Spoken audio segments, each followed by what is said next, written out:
faster, so that means that everyone that voted for Tanya to win.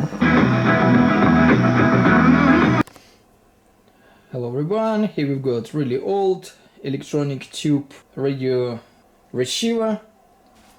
It's all in working condition, really old, really dusty, and here we try it.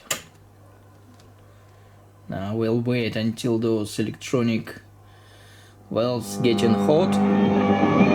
It's the breeze. It's 5 o'clock, so we're into an 80s mixtape. And the only thing it requires, it needs just a tiny piece of string to be attached from the control knob to the variable capacitor, so it would be possible to search for different radio stations, to browse the radio space, whatever.